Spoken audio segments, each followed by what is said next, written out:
Hello students, आज के video में हम चैप्टर सेकंड स्टार्ट करेंगे क्लास सेवेंथ का। सेवेंथ क्लास आप फर्स्ट चैप्टर बहुत अच्छे से पढ़ चुके होंगे।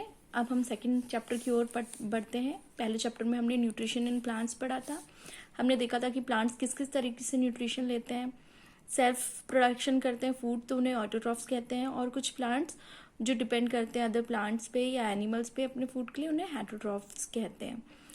तो बच्चों, प्लांट्स तो मेनली ऑटोट्रॉफ्स ही होते हैं क्योंकि उनमें एक ग्रीन पिगमेंट पाया जाता है जिसे हम क्लोरोफिल कहते हैं, और वो सनलाइट की प्रेजेंस में अपना फूड खुद प्रिपेयर करते हैं। लेकिन एनिमल सारे हेटरोट्रॉफिक न्यूट्रिशन से ही अपना खाना लेते हैं, हेटरोट्रॉफिक मोड को अपनाते हैं एनिमल्स। तो हेटरोट्रॉफिक मोड ऑफ न्यूट्रिशन में या तो वो डायरेक्टली प्लांट को खाते हैं या एनिमल को लेते हैं, यानी कि जो एनिमल वो खा रहे हैं हो सकता है वो प्लांट मोड पे डिपेंड करेगा।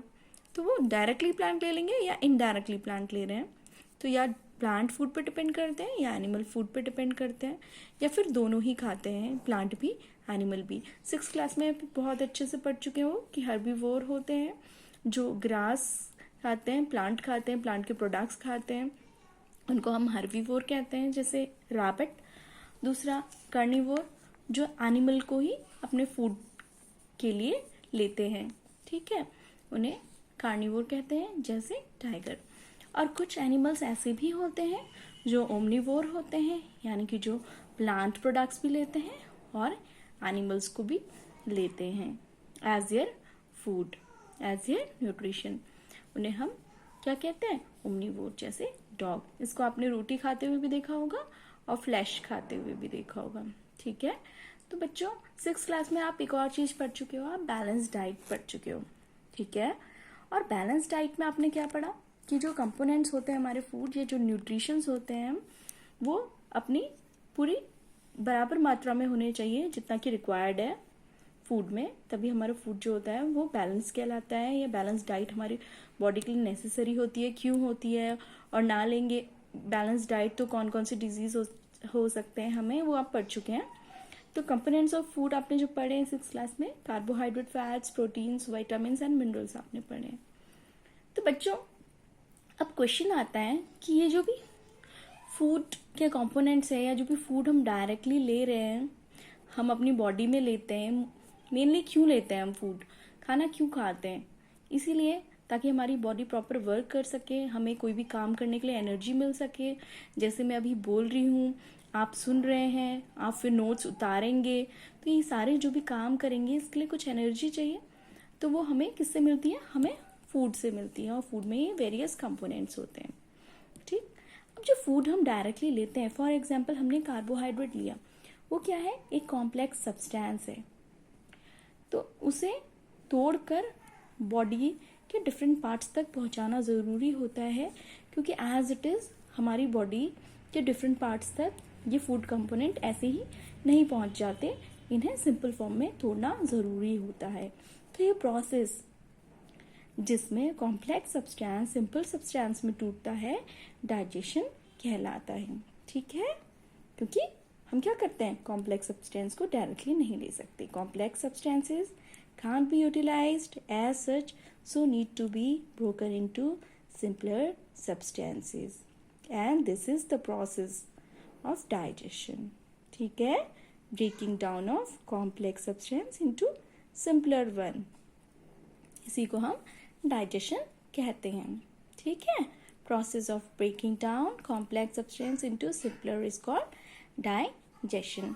अब बच्चों, ह्यूमन बींग्स में हमें अगर डाइजेशन पढ़ना है तो हम क्या क्या चीज़ें पढ़ेंगे? बच्चों, ह्यूमन बींग्स में जब हम डाइजेशन पढ़ते हैं तो हम पढ़ते हैं एक alimentary canal.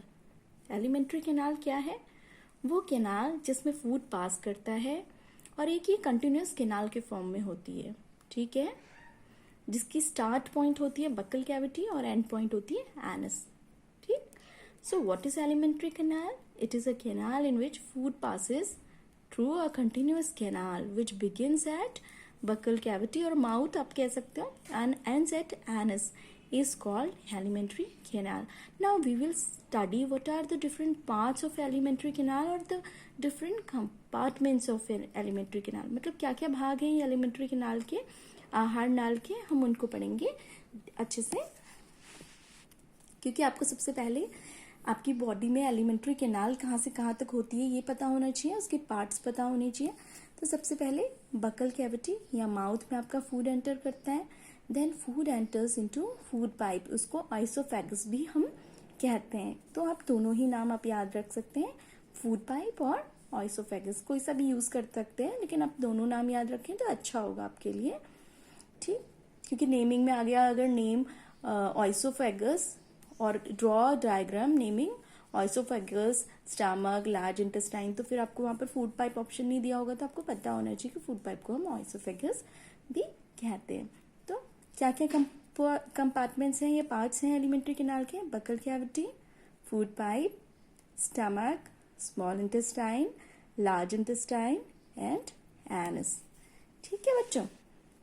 So, food components gradually get digested as food travels through the various compartments. अब फूड अगर डिफरेंट कंपार्टमेंट में जाता है तो ये ग्रेजुअली डाइजेस्ट होते हैं, और लास्टली क्या होता है, फूड आपका एनस के थ्रू जो अनडाइजेस्टेड फूड होता है बाहर निकल जाता है, ठीक।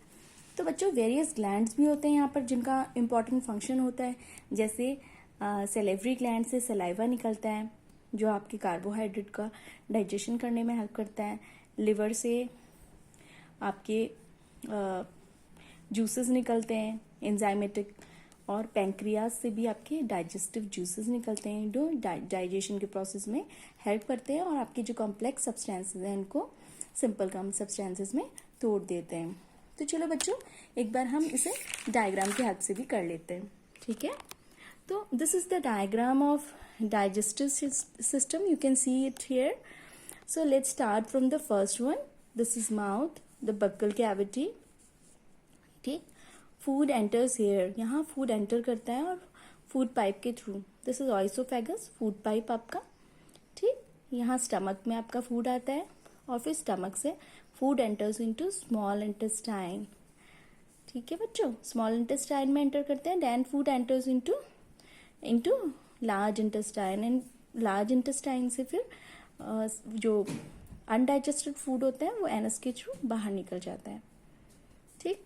अब बच्चों इसका डिटेल में हम पढ़ेंगे, एक एक कंपार्टमेंट हम पढ़ेंगे, माउथ के बारे में पढ़ेंगे कि माउथ में कौन कौन से पार्ट हैं, आप सैलिवरी ग्लैंड भी है माउथ में, और क्या क्या चीज़ें माउथ में, टीथ है उसका फंक्शनिंग क्या है, टंग किसका फंक्शनिंग क्या है, फिर then we will go to your food pipe that is oesophagus, and then stomach में क्या क्या एंजाइम्स हैं, वहाँ पर क्या क्या होता है, then we will study about pancreas, livers, large intestine, small intestine, anus, everything we will study one by one in our next video.